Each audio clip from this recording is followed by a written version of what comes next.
le globe, le modèle héliocentrique du système solaire. Quelle incroyable et véritablement stupéfiante réussite de l'homme, qui a nécessité les efforts collectifs de quelques-uns des plus grands esprits de tous les temps sur une période de 2000 ans pour inventer ce modèle, une perle de l'ingénierie à rebours. Chaque objection faite à ce modèle rencontre toujours une explication inversée, parfaitement et judicieusement déguisée. Par exemple, la déficience du parallaxe stellaire, rationalisée par la distance des étoiles, des trilliards et des trilliards de kilomètres éloignés de nous. Un paquet de zéros ajouté à leurs chiffres suffit à expliquer ce que n'importe quel type de sens commun réfuterait. Ce que ces hommes ont fait, c'est inventer une dualité dans l'astronomie, un deuxième modèle de l'univers, qui peut avoir réponse à tout ce que l'on observe, un modèle basé sur les mathématiques appliquées, qui n'a en fait aucun rapport avec la vérité. Comme l'écrivit autrefois George Orwell dans son livre prophétique 1984, « Que sont les étoiles ?» dit O'Brien, nonchalamment. « Ce sont juste des points lumineux, distants de quelques kilomètres. Nous pourrions les atteindre si nous le voulions, ou nous pourrions les ignorer. La Terre est le centre de l'univers. Le Soleil et les étoiles lui tournent autour. Lorsque l'on navigue sur l'océan, ou lorsque nous prédisons une éclipse, nous le faisons en présupposant que la Terre tourne autour du Soleil et que les étoiles sont à des trilliards de kilomètres. Mais qu'en est-il réellement? Vous pensez que nous ne sommes pas capables de produire une telle dualité dans l'astronomie? Les étoiles sont soit proches, soit distantes, comme il nous convient. Et vous imaginez que nos mathématiciens sont incapables d'y faire face? Vous avez oublié la double pensée alors. Ces types ont inventé la dualité dans l'astronomie, et ils s'émerveillent de leur réussite. En point final, nous placerons le Soleil au centre de l'univers. Le globe, l'héliocentrisme, la théorie du Big Bang, l'évolution, tous ne sont que des mensonges de la pseudo-science qui nous sont enseignés comme des faits. Notre enseignement n'est que mensonge après mensonge après mensonge. Ils doivent nous garder totalement ignorants et désinformés pour la même raison qu'ils n'ont pas éduqué des esclaves. Un esclave sans éducation est plus facile à contrôler qu'un esclave éduqué. Et l'esclavage existe encore aujourd'hui. On s'est juste débarrassé de la boule et de la chaîne. Au lieu d'un labeur forcé, nous sommes autorisés à l'illusion de l'éducation. Nous pouvons choisir notre profession. Cette illusion de liberté et de choix nous rend plus productifs. Et plus nous sommes productifs, plus nous payons de taxes.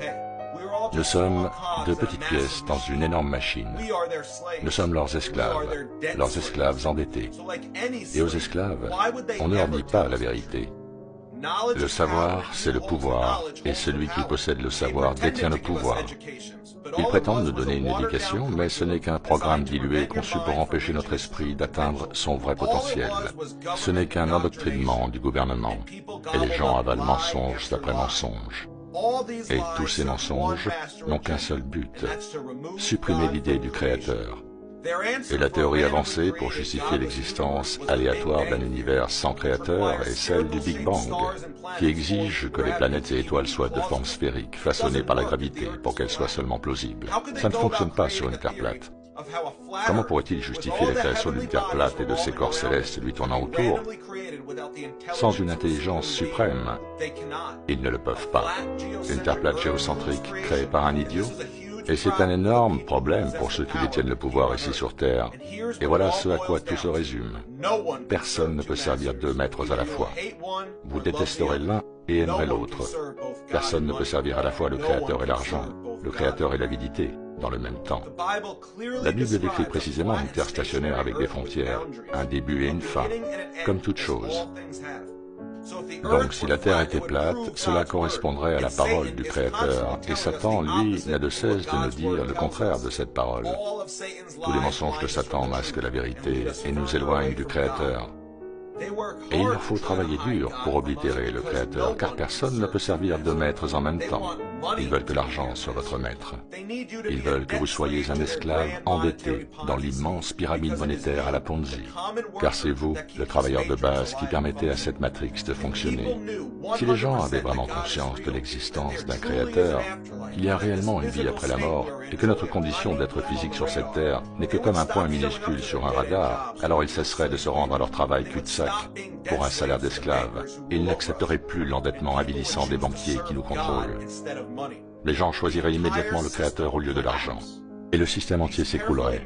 Tous ces mensonges minutieusement conçus n'ont qu'un seul et unique objectif, celui de supprimer la réalité du Créateur, de sorte que nous restions asservis à leur système d'endettement. Car encore une fois, il est impossible de servir deux maîtres en même temps.